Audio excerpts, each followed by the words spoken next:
The relationship between photography and truth is interesting and paradoxical. If I want to know what the Great Wall of China looks like, I'm going to search for a photo. Cool, that's what it looks like. When I want to see what a capybara looks like, I'm going to find a photo of it. Okay, I guess that's what it looks like. But then I search what a hamburger looks like. We know that's not what you get when you order a hamburger. Let's look at magazines. When I open a National Geographic magazine, I'm going to feel confident that what I'm seeing is real. I can trust it. But when I open a Vogue magazine, I know I'm not going to look like Sadie Sink if I wear a Giorgio Armani perfume. So, which is it then? Why do I want to trust some photos and not others? Or maybe the question is, do photographs tell the truth? Let's talk about it.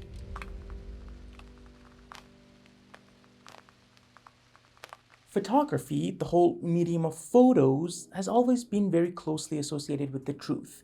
From very beginnings, when photography was invented back in the mid-19th century, it started being used as a tool for documentation. Country after country started adding photos to be attached on passports and other identification documents. And they didn't used to be the dead-looking, expressionless mugshots that we have now. Talking about mugshots, photos have been playing a huge role in police investigation and the documentation of evidence. You can see some person with a camera in all crime scene investigations. And also, on the other side, police use surveillance photos as proof that someone has been in a specific place in a specific time doing a specific thing. These photos also make their way to courts and they're shown to the judge and the jury as damning evidence of a crime. So it seems we rely a lot on photos to show the truth of something, that they show info that we can trust. But why do we have that approach towards photos and not, let's say, a drawing of something? Which picture do you feel more confident that gives you a better understanding of the Eiffel Tower? You would probably choose the photo. But why? What is in a photo and not in a handmade picture of something that makes us trust the photo more? To answer this question, we better take a look at the process that our mind takes to form a belief. This is a topic that is investigated a lot in the field of philosophy of mind, but a view that Jerry Fodor talks about when introducing the concept of modularity of mind is this. There are two levels that our mind goes through to form a belief about something that we perceive with our five senses. Let's explain these two levels with some examples. Imagine you're driving on the street and you see that there is a tree trunk right in the middle of the road. On the first level of perception, you perceive what is in your surroundings in general with a clear mind without referring to any background knowledge that you've already have. You could say your mind is a blank canvas at this point. And what you put on that canvas is that you are sitting in a car, you're going 30 kilometers an hour, and there is a tree on the road. Perfect. But now this info is handed to the second level of processing. Now you think about what you perceived in more detail, and you also consider the background information that you already have. So you already know that the tree is pretty hard, and your car isn't made of rubber. So if you hit it, you're not going to bounce back. You're going to smash right into it. Not good. So because of these two levels of perception, you hit the brake or you change your direction. So you formed a belief based on what you perceived and acted upon it. That's not always the case though. Let's take our example to the middle of a hot day on a desert road. You're driving and you see a puddle of water on the road. On the first level, you perceive a puddle of water on the road. However, on the second level, once you think about other info that you already have, you say to yourself, hold on a minute. On such a hot day, a puddle of water can't be in the middle of a road. Or better than that, you might already know what a mirage is. So you're just gonna drive on. What we perceived did not turn into a belief. Okay, but what does all of that have to do anything with photos and pictures and images? Looking at a photo of the Eiffel Tower and a drawing of it, On the first level of perception, we are usually able to perceive more from a photo of something than a handmade picture, because we might have much more detail to draw information from. I could see the metal texture of the tower in the photo or even the surrounding city details. So even on the first level of perception, I lean more towards the photo.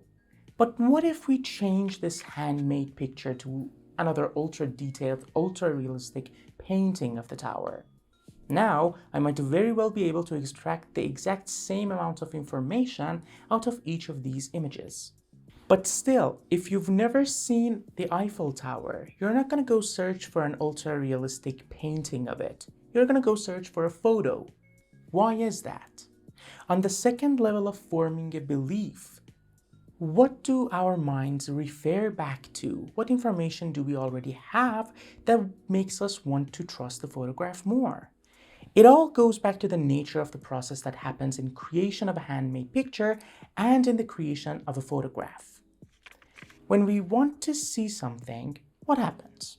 Light hits a surface and reflects back and goes into your eyes, and it projects the picture on your retinas. Awesome. Now, the camera kind of does exactly that too.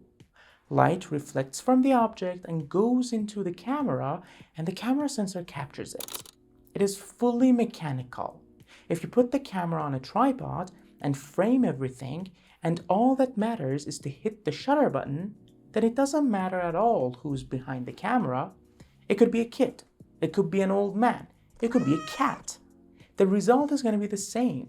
The camera is a machine and the photo is created mechanically. Now, we can take this photo, print it out, or put it on a screen in another place and in another time, and then when you see it, the light rays go on and hit your retina. So you could say that the process stayed the same as if you were right there. That's why photos are famous for being like a window to another place and another time. It's like you aren't seeing a photo, you're actually seeing what is in the photo. Now, let's look at the process of making a hand-painted image. A person first sees something and perceives it, and then tries to put what he perceived on a surface using some kind of material. Here, it very much matters who's doing the drawing. It matters what they think, what their abilities are, and in what condition they are. Imagine you've spent a very good night partying hard and your friend hands you their phone and asks you to take a photo of them. Okay, you'll manage. It might be blurry and not have that good of a composition, but you'll manage it.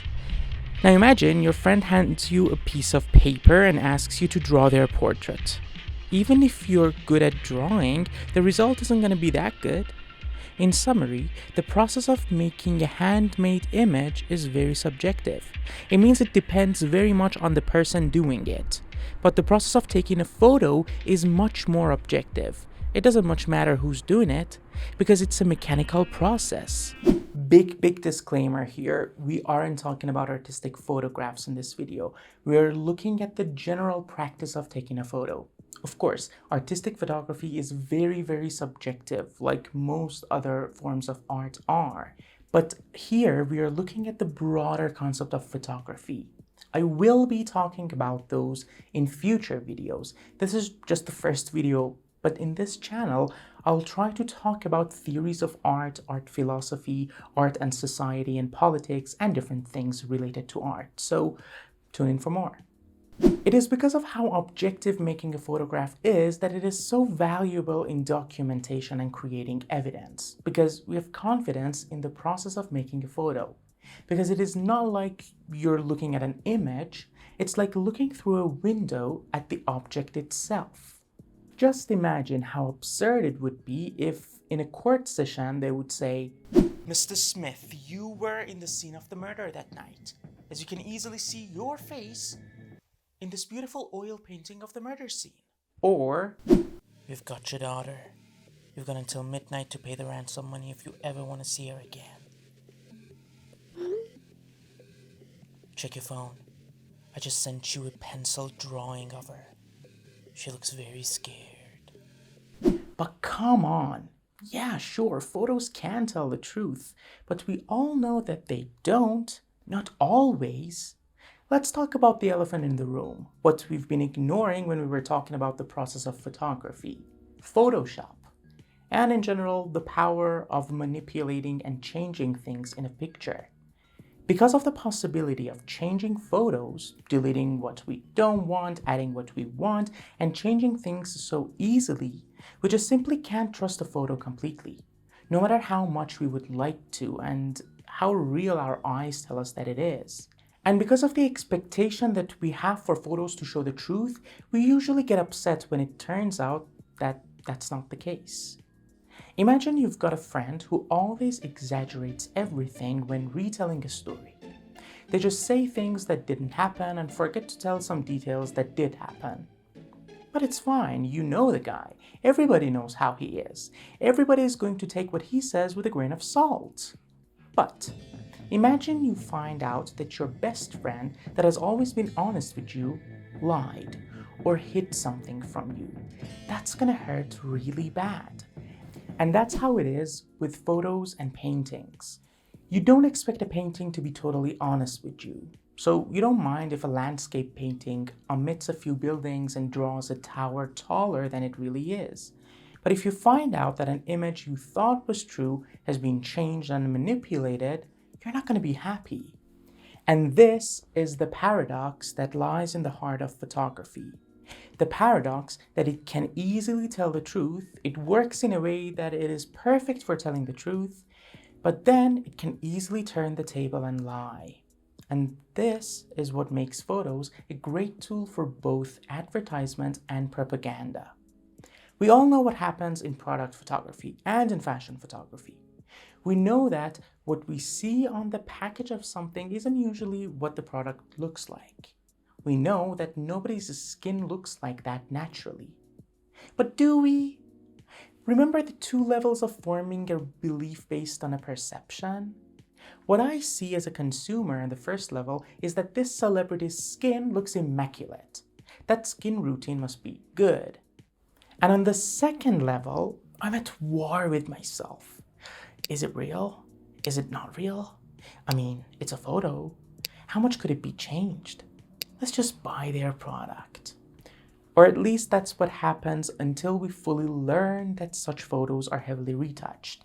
It just becomes a fact for us. Of course, the effect that advertisements have on us is much more complicated, and it's something that is constantly being developed and researched about. But one of the main things is piggybacking on the idea of the paradox of photography and truth. Manipulating photos is happening around us constantly. In a way, the majority of the photos that we see every day have been altered somehow. But still, when we see a photo of, let's say, an Olympic athlete, we do trust that it's telling us the truth. You could say that's because of the conscious effort of some institutions to try and save the sacred quality of truth-telling in photography. Mainly, photojournalistic agencies take this very seriously. Any alteration to a journalistic photo other than color adjustment and minor lens correction is not in accordance with journalistic code of integrity. And the journalistic society, at least the ones that operate without bias and they're away from political aims, they guard these qualities very strictly. For example, back in 2003, during the Iraq War, Brian Walski was missioned by Los Angeles Times to give photo coverage of the war. He submitted this photo to LA Times, and they ran it across the front page of the newspaper with the title, "In Basra, Panic as a Tactic of War." But in just one day, people noticed that something was wrong with the photo. Some civilians had been repeated. After the issue was raised, the newspaper did an investigation, and Walski admitted that he had mixed two photos that were taken moments apart into one picture to make the composition better. He also apologized for the mistake, but it was too late. He was fired from the newspaper instantly, and his reputation was ruined. He said, quote, "I effed up, and now no one will touch me. I went from the front line for the greatest newspaper in the world, and now I have nothing. No cameras, no car, nothing." Another case similar to this one happened back in 2013 when Associated Press cut all ties with a photographer that they were working with because he submitted this image from the war of Syria. Later, he said to Associated Press that he had removed a video camera from the corner of the picture. Consider that Narciso Contreras, the photographer, had won Associated Press a Pulitzer Award a year before. Still, they wanted nothing to do with him anymore. Well, why so severe? Why would you avoid them like the plague? It's not like they are frauds and always submit retouched photos. The answer is that the press and any journalistic institution wants to keep the trust that people have in photos' documentary authority, at whatever cost possible. Because if you, the viewer, doesn't feel confident in the photos that they're seeing in the news, then there won't be any value left in the medium. It's not always about war and such super serious topics, though. You can see how attitudes changed when an altered photo was published on social media and when it was published through news networks.